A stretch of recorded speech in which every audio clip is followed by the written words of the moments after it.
Ah, mas que sujeito privilegiado sou eu, que tenho você aqui no meu canal com tantos que existem por aí. Podem até dizer que a música lembrou um pouco aquela do Raul Seixas, Ouro de Tolo. Mas eu me sinto verdadeiramente privilegiado por você ter escolhido o nosso canal. Que bom. Você gosta das histórias? Então você vai amar essa história, meu Deus do céu. Meu Deus do céu, que história linda. Linda, do começo até o fim, linda, maravilhosa. Uma história surpreendente, um final mais surpreendente ainda. Você vai amar. Sabe aquelas histórias que tem aquelas viradas na vida? Aquelas viradas que a gente gosta de dar. Não tem um canto de uma torcida que diz assim que de virada é mais gostoso? De virada é mais gostoso. E tem também aquela música que diz: amor com jeito de virada. É isso mesmo. Bom, você vai gostar. Antes de eu começar, eu queria lembrar você a bondade de se inscrever, porque o meu objetivo é chegar a 100 mil inscritos no canal. Não é fácil, não. Não é fácil, não. Mas não é fácil, não. A gente beira aí 54 mil. Só tem um jeito de eu chegar a 100 mil. Só tem um jeito, se você me ajudar. Se você não tivesse propósito comigo, eu posso tirar o meu cavalinho da chuva. E aí, deixa o cavalo na chuva ou tiro da chuva? Você vai me ajudar? Você já se inscreveu? Não tem problema. Se você já se inscreveu, aí é que você vai trabalhar mais. Porque você vai entrar no teu grupo de WhatsApp. Você vai entrar no teu grupo da família, grupo daqueles ex-alunos da escola onde você estudou. Você vai pedir para eles, para o pessoal do teu trabalho, para o pessoal que frequenta a tua igreja. Fala: olha, por favor, entra lá no Paulinho Boa Pessoa Oficial, se inscreva no canal. O sonho dele é receber a plaquinha do YouTube de 100 mil. Ele sonha com isso. É comunicador, é bicho sonhador. Não tem nada de especial além do prazer de ter 100 mil seguidores. Você me ajuda? Se você não me ajudar, não tem outro jeito. Tem um tal de hype. Você pode hypar, é isso? Hypar, virou até um verbo agora. A gente vai adaptando-se à língua inglesa, né? Dá uma hypada aí no canal, propague o nosso canal, leve avante. Mais um pedido: seja membro do canal. Isso é importantíssimo, porque o YouTube diz assim: senhor produtor de conteúdo, se o teu fã se tornar membro do teu canal, significa que ele confia, porque ele assina o canal por você. Eles até incentivam, assim, que eu faça, por exemplo, alguma promoção especial junto àqueles que se tornam membros do canal. Mas eu gosto mesmo da espontaneidade, sabe? Eu gosto mesmo da verdade. Tem muita gente que diz assim: ô Paulinho, você pode gerar alguma coisa assim exclusiva só para membro? Até posso, lógico, isso é da política do YouTube, faz parte. Mas eu gosto da coisa espontânea, verdadeira. Quero ser membro porque eu quero ser membro. Quero ser membro porque eu quero ajudar esse cara. Eu gosto do Paulinho Boa Pessoa, eu confio nele, eu quero assinar o canal por ele. Você me dá essa mão? Posso contar com você? Então, já que eu comecei cantando, hoje eu vou continuar cantando. Prepare o seu coração para a história que eu vou contar. A história é emocionante, a história tem muitas viradas. Tem professora, tem mais viradas. A história que eu vou contar. E não é que começou? Começou.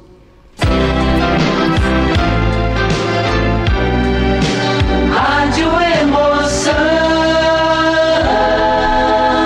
Paulinho Boa Pessoa. A verdade de cada um.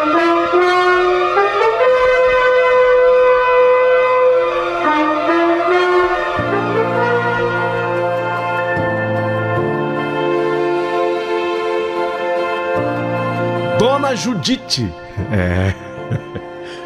É, Paulinho, dona Judite, sou eu. Então eu nasci, Paulinho, eu gosto quando você fala do interior, porque aí eu fico pensando em tudo que eu passei naquela pequena cidadezinha. O pessoal brincava comigo, tem no mapa, Judite, a tua cidade? Eu toda orgulhosa falava, é lógico que tem no mapa. É só difícil de encontrar, porque... Mas que tem. Tem no mapa, sim.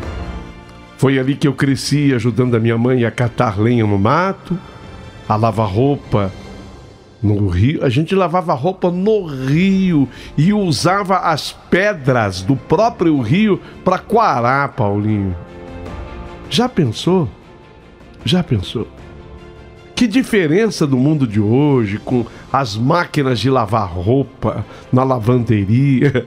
E tem gente que fala, meu Deus do céu, tem uma montanha de roupa para lavar. Mas é ali, é na lavanderia, pega e joga na máquina. Eu não estou falando do mal das mulheres, Paulinho, de jeito nenhum. Eu sou uma delas. Eu estou dizendo que naquele tempo a gente lavava roupa no rio. E eu usava a pedra do rio para quarar. Era outro tempo. Eu sei que a vida sempre foi dura, especialmente para mim. Mas foi em meio a todo esse sacrifício que o Nelson apareceu na minha vida. E quando o Nelson surgiu, quem sabe o mundo pudesse ser mais leve. O Nelson não era nenhum príncipe encantado, não, que chegou montado num cavalo branco. Ele tinha até um burrinho. Ele tinha. Um burrinho ele tinha, mas não era cavalo branco, não. Esse burrinho do Nelson puxava, sabe o quê? A roçadeira. Você sabe o que é isso? Eu tenho certeza que a grande maioria que está te ouvindo talvez não saiba.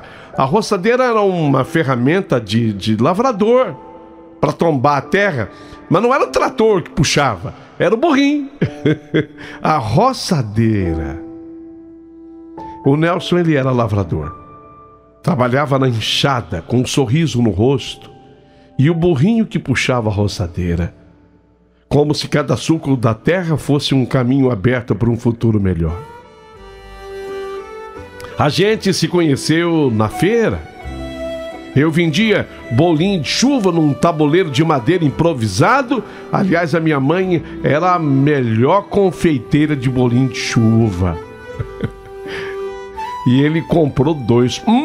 Com a boca cheia, assim, porque o bolinho de chuva, quando a pessoa vai comer, se ela tentar falar ao mesmo tempo, a boca, né? Fica meio difícil pra pessoa falar. E ele tentou falar ao mesmo tempo que ele comia o bolinho de chuva. Então ficou assim. Nossa, isso é bom, hein? Isso é o moço, esse é gostoso, hein? Agora, se você tiver um cafezinho assim pra tomar, né? Fica mais fácil. Se você fizer um café, eu trago pão. Foi com essa frase boba que meu coração se amarrou no dele. Porque ele trazia o pão e eu fazia o cafezinho. A gente começou a namorar, eu e o Nelson.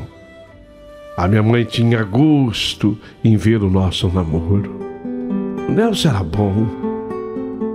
Casamos no mês de junho, mas não teve festa, não. Sabe por que a gente casou em junho? Porque a gente aproveitou. Tinha aquelas festas juninas, a gente aproveitou uma daquelas festas. Ó, os noivos, viva os noivos! O pessoal achou que era noivo de festa junina, não, era pra valer. Era meu casamento com o Nelson. Ai. Que tempo bom. Casinha de 2 cômodos foi construída para nós num terreno emprestado de um tio do Nelson. Não tinha reboco, não tinha... Quando eu falo janela, não, tinha um buraco da janela. Não tinha janela, não tinha a janela propriamente dita, mas o buraco da janela tinha, que a gente colocava um plástico no início.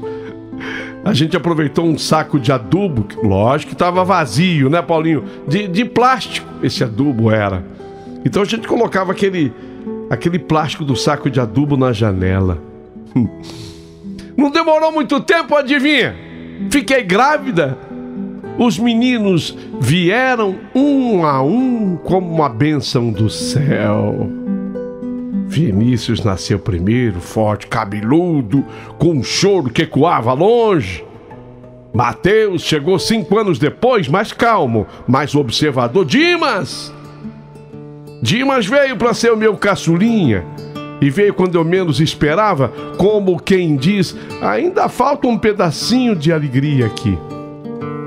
A gente vivia com pouco. Às vezes o feijão era mais água do que grão. Às vezes só tinha farinha e sal. Mas nunca faltou carinho nem risada. Nelson fazia questão de ensinar os meninos a serem honestos, a respeitar os mais velhos e a dividir até a última migalha do pão. Homem que é homem não mede a força pelo braço, mas pela bondade. Essa frase era do meu marido. Ele dizia essa frase como se fosse um padre. E ele era meio filósofo mesmo, sabe, o Nelson? Apesar de jamais ter estudado. Homem que é homem não mede a força pelo braço, mas pela bondade. Ele dizia: escondimos no colo e um pano suado limpando a testa. A nossa vida, lógico que era simples. Vocês já sentiram que era simples? Eu nem preciso falar. A minha neta que tá aqui escrevendo pra mim, tá dizendo: vó, põe que a vida era simples. Põe, mas o pessoal já entendeu. O pessoal já entendeu. As paredes da casa deixavam o vento entrar, mas dentro de mim havia uma paz que nenhum luxo do mundo poderia comprar. Até que veio aquele maldito dia. Vó, eu ponho maldito? Põe pro Paulinho entender, porque a palavra maldita é uma e a maldita é outra, entendeu? Veio aquele maldito dia. O Nelson saiu cedo para trabalhar na roça do seu Joel, fazendeiro patrão da região. Chovia fino e eu pedi para ele, eu chamava o Nelson de amor. Amor, leva sua bota, sua capa. Tá feio lá pra banda do morro, ó. Tá muito escuro e quando escurece ali é chuva brava, é temporal. Ele sorriu e disse: Judite, chuva miúda não derrete lavrador. Quando eu voltar, eu quero ver aquele cuscuz com ovo, hein? E foi a última vez que eu vi o sorriso do Nelson. Porque horas depois, um dos peões chegou ofegante na minha porta, sem fôlego e com os olhos baixos. Ô, Dona Judite, de Deus, aconteceu uma coisa ruim demais.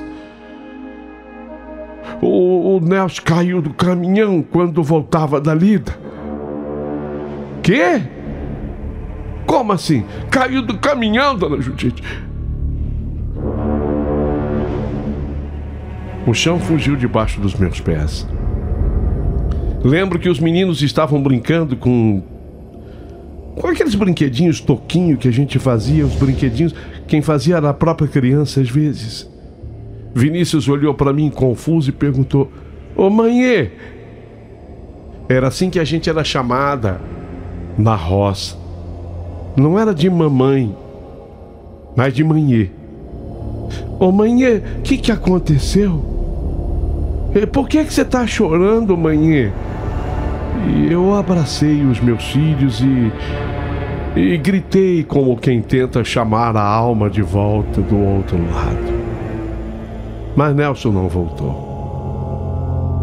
A queda do caminhãozinho foi fatal.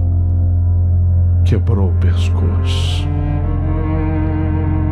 Bom, eu nem preciso narrar para vocês a tristeza que foi. O velório, no enterro. Eu vesti a melhor camisa que eu podia vestir nele. E eu coloquei no bolso da camisa o bilhetinho que ele me escreveu uma vez.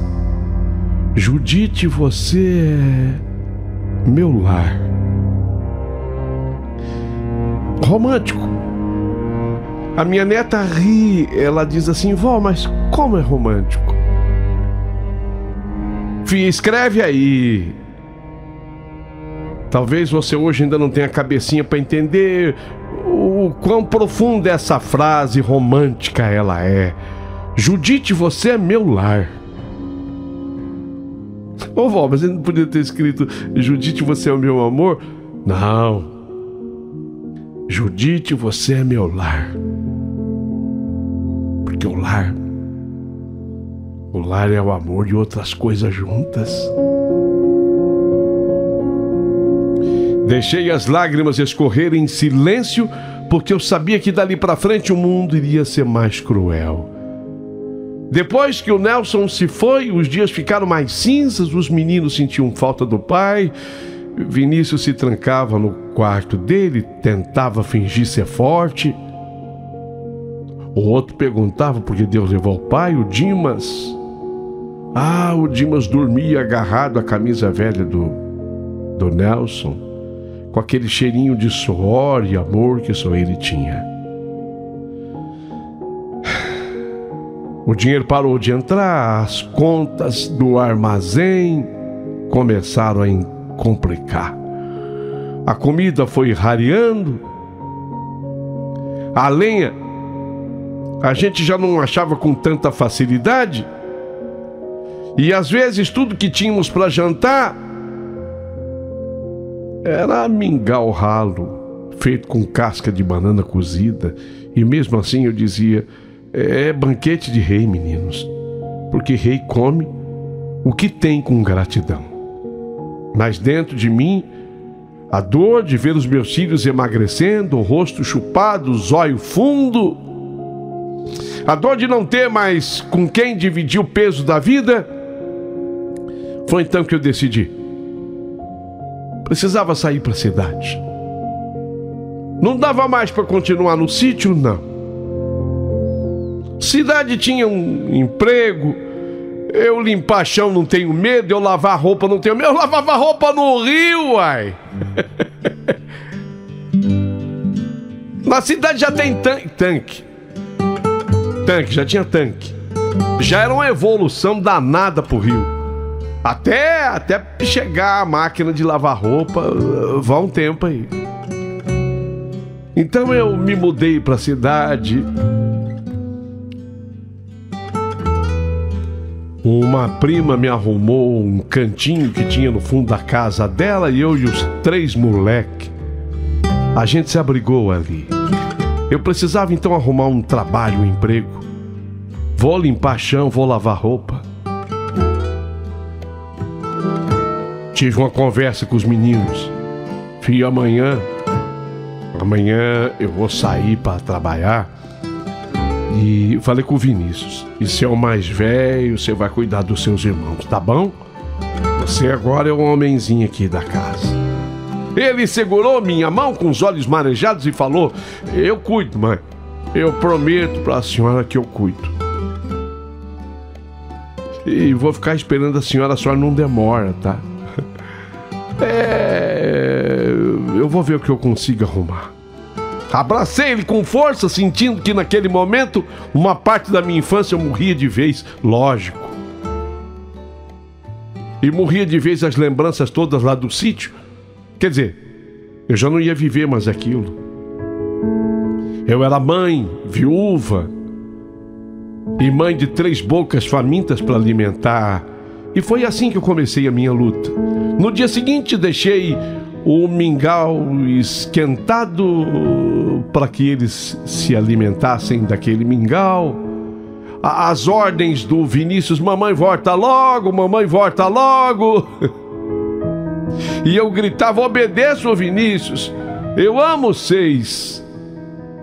Eu dei um beijo na testa deles e E eu parti. Fechei a porta devagar para não escutar os soluços deles atrás. E caminhei pelas ruas tentando arrumar um emprego. Eu batia palmas nas portas das casas. Tem roupa para eu lavar? Eu faço o que for. Eu posso carpinar o quintal. Eu também limpo o chão, que é uma beleza. Louça eu lavo bem. Se precisar cozinhar, eu cozinho. Eu fazia de tudo. Tudo.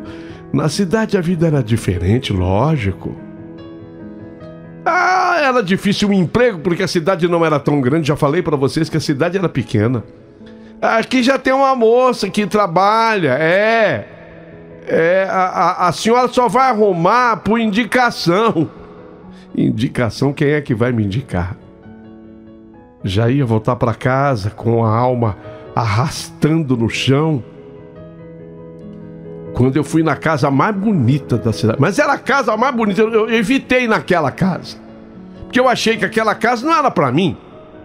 Você começa em gente mais ou menos assim parecida. Você sabe, do serviço aqui eu dou conta. Tô acostumada. Mas aí eu fui na casa mais bonita da cidade, que era uma mansão. Uma mansão daquelas que a gente só vê mesmo em... Bom, naquela época a gente não tinha nem televisão pra ver. A gente via em alguma revista. Portão alto de ferro, tudo, aquele muro alto, grosso. Aquele muro era feito com tijolo atravessado. Aí você imagina o quanto que a pessoa gasta para fazer um muro daquele. Que a gente fazia qualquer paredinho que você fazia era o tijolo no comprimento. Aquele era tijolo atravessado. Jardim bem aparado. Tinha uns desenhos assim no jardim que o jardineiro fazia. É mansão mesmo. E na frente tava amarrado assim com... Era um durex meio torto. Tinha um papel escrito com uma caneta preta. Eu demorei um pouco para ler porque eu não era boa na leitura ainda. Precisa ser... Mas por que escreve assim, precisa ser? Esse povo é burro. Se escrever, se precisa. Precisa ser, pra quê? Precisa ser de...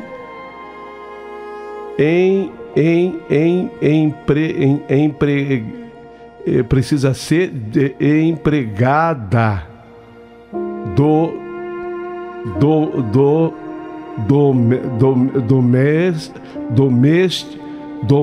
doméstica.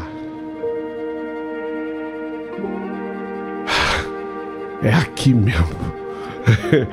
É aqui mesmo. Meu coração bateu mais forte. Aquilo era um sinal. Não podia ser coincidência. Bate palma. A casa era muito grande. Eu pergunto, mas quem vai escutar minhas palmas aqui? Ela lá no fundo da casa. Eu olhei, tinha um quadradinho assim e um interruptor. Eu deduzi, é aqui que é a tarde da campainha. Então eu apertei aquele botão. E ainda assim demorou uns minutos. E apareceu uma mulher alta, bem vestida, com coque, tão apertado que parecia que puxava até os pensamentos da cabeça dela. Ela olhou de cima a baixo como quem mede uma peça de roupa antes de jogar fora. Pois não, disse a senhora com uma educação, sabe? Pois não, perguntou. Disse a senhora para mim, eu não sabia se era pergunta, acho que sim. Pois não. Eu li aqui. Tá precisando de uma moça para trabalhar? Eu tô procurando trabalho. Ela estreitou os olhos. Nome, assim, objetiva, mulher. Nome, quer dizer, meu nome. Nome? Judite. Experiência. Eu sei lavar roupa. Passar. Cozinhar. Cuidar da casa, de criança, gente doente. O que a senhora precisar. Sou viúva, tenho 3 filhos. Eu preciso muito trabalhar. Ela ficou um segundo em silêncio, depois se virou. Entra, por favor. Ai, meu Deus do céu, será que vai dar certo? Atravessei aquele portão, foi como entrar no outro mundo. Tudo brilhava, que casa era aquela? Tudo cheirava limpeza, perfume caro, os móveis pareciam móveis de museu e eu fiquei até com medo de encostar nas paredes e sujar. A mulher que se apresentou como governanta da casa, mas não é a dona, não, eu achei que a senhora fosse a dona. É a governanta da casa. Me levou até uma sala enorme no fundo e sentada assim numa poltrona de couro alta estava um homem moreno, um homem bem vestido, terno impecável, óculos finos na ponta do nariz. O homem estava lendo, me pareceu que lia um jornal. Era o patrão, o dono de tudo. Ele levantou assim os olhos do papel e disse sem sorrir: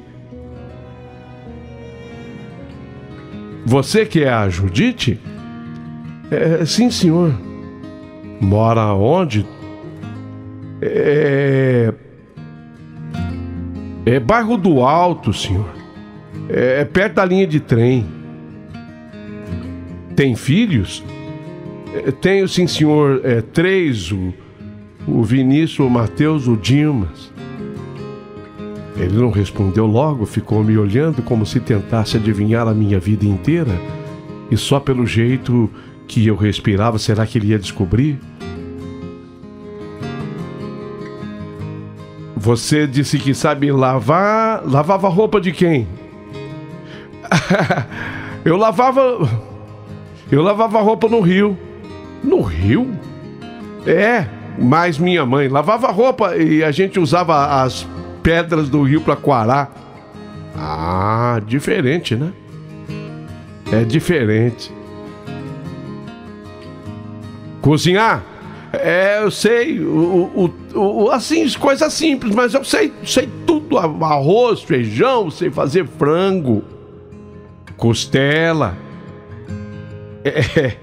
Se o senhor precisar de um mingau, eu faço, é gostoso.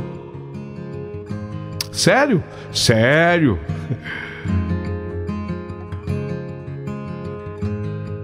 Tudo bem. Você tem referência?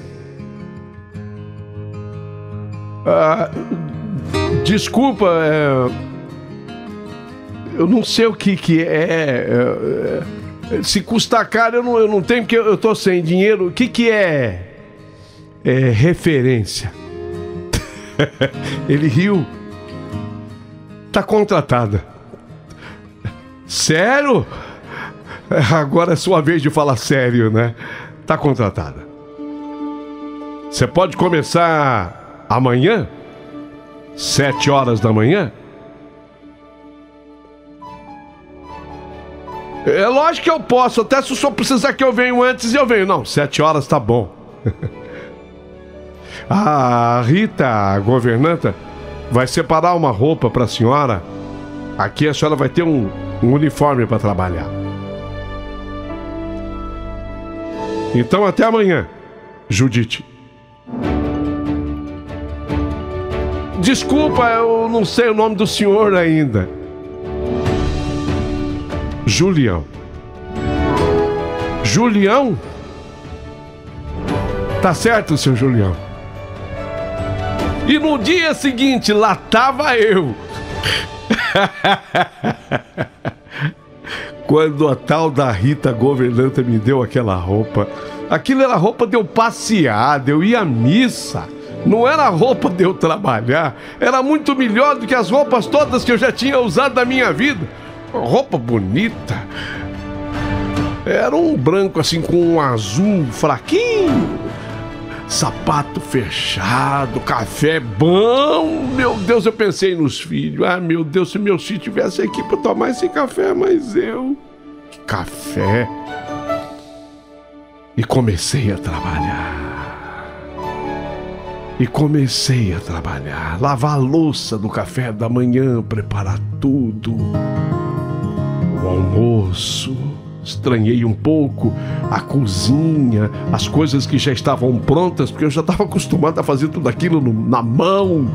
Mas lógico que eu logo percebi que aquilo facilitava a limpeza da casa, a arrumação de quarto. Lavar roupa pra mim, então, com aqueles tanques, meu Deus do céu, eu lavava no rio. Folga aos domingos. E o patrão, ele vai comprar máquina de lavar. Eu fiquei triste, porque aí eu senti que talvez não precisasse de mim.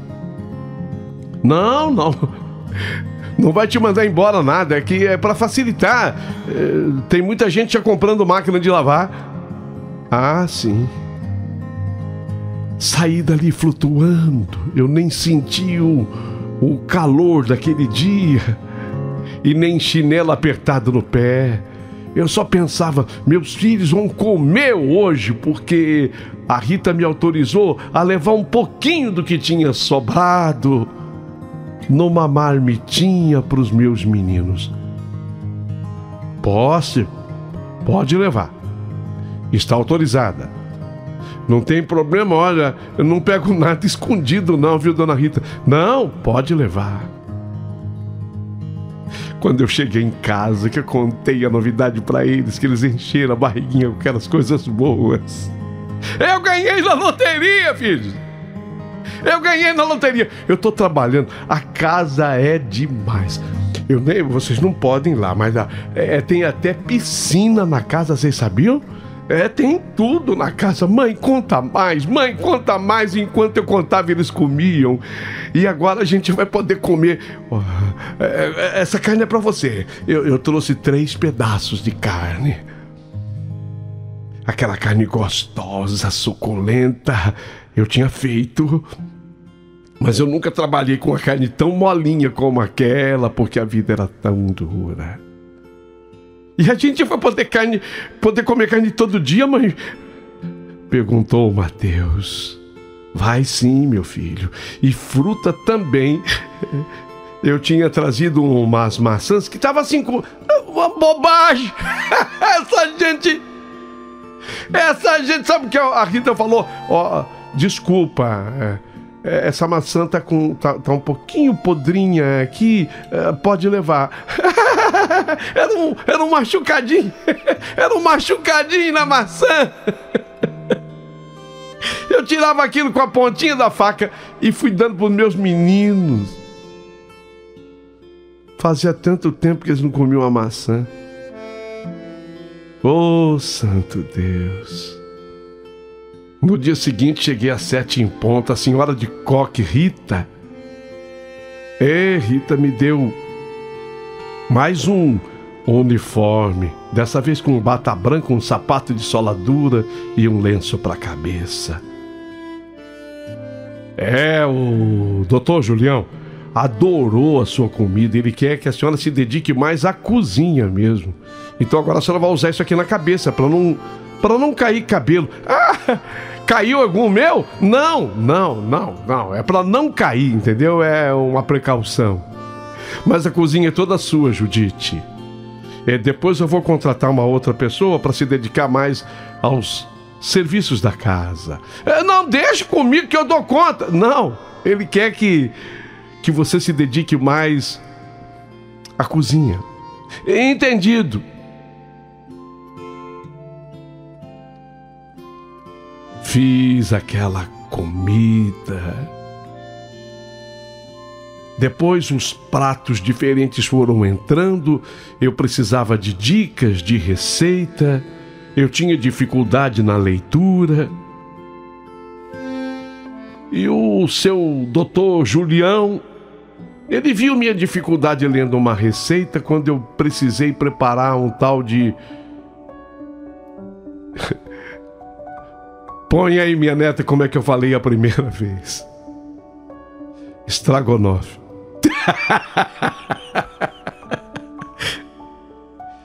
Que nome mais estranho de prato. Estrogonofe. O patrão observava eu lendo a receita. E pica os pedacinhos. Filé mignon. Filé mignon. Não, é filé mignon. Filé mignon. Obrigado, Rita. O doutor Julião viu a minha dificuldade em ler a receita. Oi, Judite. Oi, doutor Julião. O senhor está gostando do meu serviço, do meu trabalho? Você é espetacular na cozinha, tenho amado. Mas eu estou observando que você tem alguma dificuldade para leitura, o que é muito comum. Você chegou a estudar. Eu fiz o primeiro ano do grupo até o segundo. Depois no sítio não deu, porque a professora parou de ir na escolinha. Eu tive que parar, eu nem tinha completado o segundo ano. A leitura que eu tenho é pouca. Eu sou fraca de leitura. Tenho uma escola da qual eu sou o responsável, inclusive, aqui. E você vai se incumbir de fazer o almoço. Prepara depois a cozinha do almoço, depois o jantar. Mas nesse espaço entre o almoço e o jantar, eu quero que você vá lá na escola, que eu vou pedir para um professor França. Ele vai te atender. Ele vai te ensinar. Eu quero que você aprenda e tenha uma boa leitura. Pode ser, Judite? Eu estudar, doutor Julião, mas eu tenho que fazer tanta coisa. Não, você vai estar incumbida da cozinha aqui. O almoço, o jantar. E nesse espaço, dá para você correr até lá. Tudo bem? Lógico que tudo bem, doutor Julião.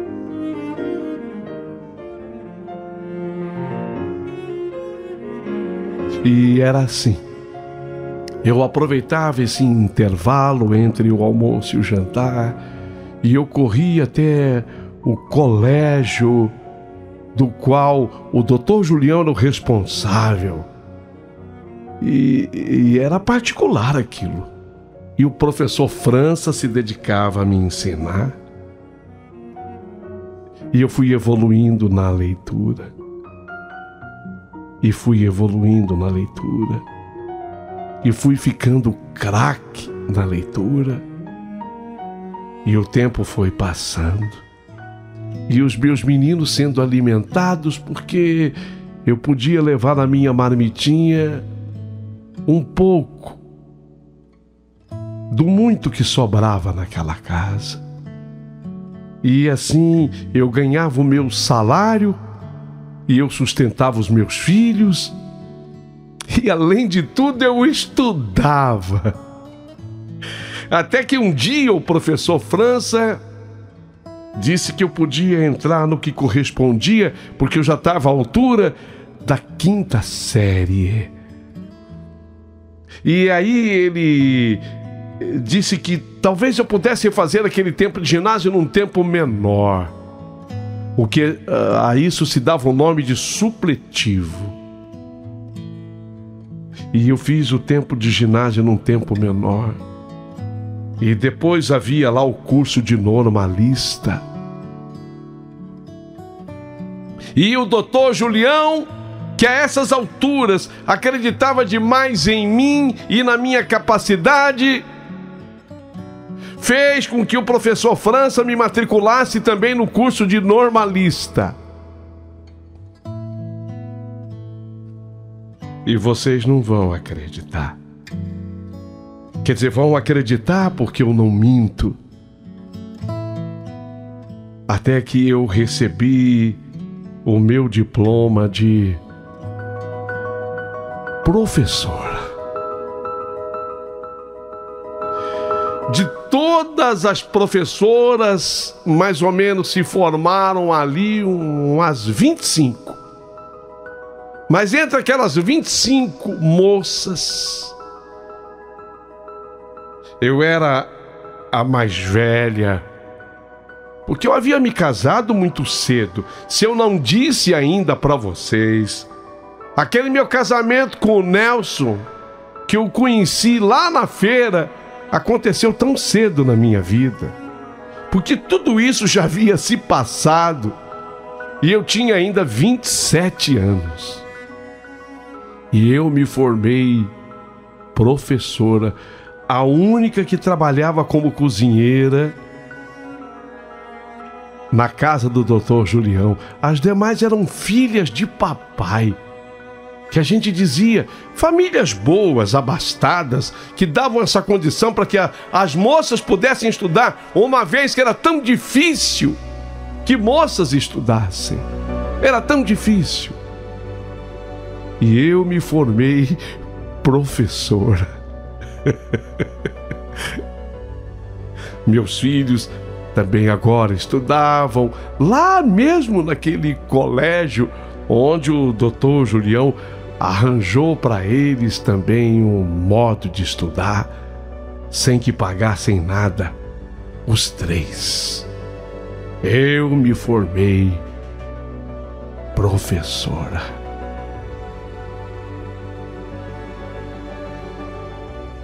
Dr. Julião disse: Judite, parabéns pela sua conquista. Agora que você está apta a lecionar, você vai ter que seguir a sua vida. Mas eu não sei se me acostumo mais sem a sua comida. Será que dá para você conciliar ser professora e continuar sendo a cozinheira? Doutor Julião de Deus, seria eu a pessoa mais ingrata do mundo se eu dissesse não para o senhor e que eu não posso. Doutor Julião, confia em mim. Eu vou dar conta. Eu posso dar aula agora no período noturno para os adultos que precisam serem alfabetizados. Aqueles que são analfabetos e que precisam ser alfabetizados, eles precisam aprender, e eu tenho certeza que na minha missão de professora eu posso desenvolver bem esse papel. E eu cozinho. Eu faço assim uma quantidade um pouquinho maior no almoço. Se o senhor me autorizar, lógico que eu autorizo. Eu só não quero ficar sem você aqui em casa. Obrigado, doutor Julião. Eu que agradeço, Judite. E a minha vida começava... Bom, diante de tudo que eu já tinha evoluído, vocês já observaram que as viradas foram grandes, mas agora que eu chegava aos meus 28 anos de idade, com tanto acontecimento na minha vida, a virada era muito grande. E eu era cozinheiro na casa do Dr. Julião. E também dava aulas noturnas para as pessoas, para os adultos que precisavam aprender a dominar o A, que somado ao B, que somado ao A, formavam a palavra aba. E precisavam juntar as letras e aprender a ler e o significado de Aba, que já era muito conhecido por lá devido a tantos chapéus que havia naquela cidade. Mas às vezes você tem um chapéu que fica na cabeça, mas não entra na tua cabeça que Aba é uma palavrinha tão simples de ser escrita. Basta o A, basta o B e mais um A. Nossa, é tão simples assim, professora? Era a primeira palavra que eu ensinava. A primeira palavra que eu ensinava era Aba, porque eu achava a palavra mais simples, e ainda acho, e de um significado tão grande para aquele povo da roça. Não tem um chapéu? Tem! Como é que chama isso aqui no chapéu? Eu fazia assim o gesto. É a Aba. Quem sabe escrever? Eu não sei. Eu não sei. Você sabe? Não sei. Gente, é tão simples. Eu ensinei para vocês o A. Ensinou. Então vocês façam o A. Eu ensinei para vocês o B da barriga? Ensinou. Então façam o B. Agora repitam o A. Acabou. Só isso, só isso. Aqui está escrito A, B mais Aba, Aba, Aba, Aba. Viu como é simples escrever? Era a primeira palavra que eu ensinava. Então agora eu quero que vocês escrevam com um lápis bem fraquinho no chapéu, na aba do chapéu de vocês. Eu quero que vocês escrevam a palavra Aba. E todos escreviam assim com o lápis a palavra Aba no chapéu, uns por baixo, outros por cima.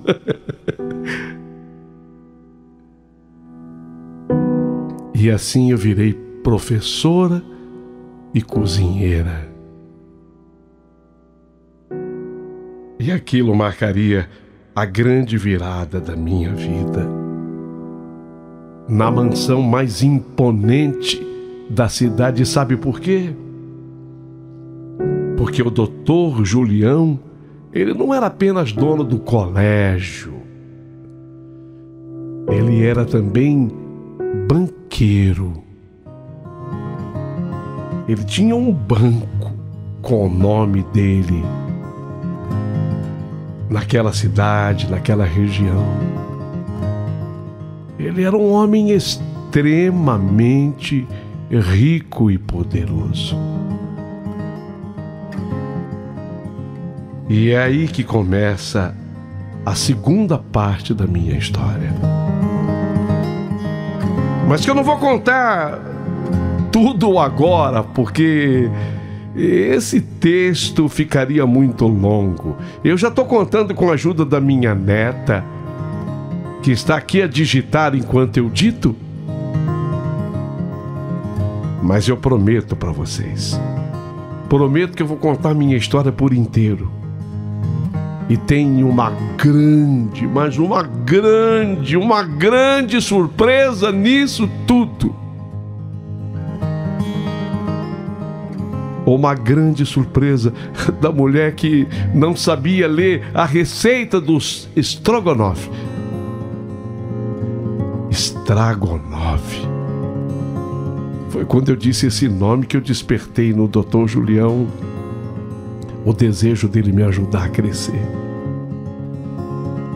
A autenticidade é tudo nas pessoas. É na autenticidade que as pessoas percebem quem na verdade você é. E aí elas decidem, ou te ajudam ou não te ajudam, mas você tem que se mostrar inteira para que você possa ser ajudado, inclusive. Não percam o segundo capítulo da história da professora Judite, a dona Judite, que tinha uma maneira diferente de começar a ensinar, com a palavra mais simples do mundo, na minha opinião, Aba. Não perca o próximo capítulo.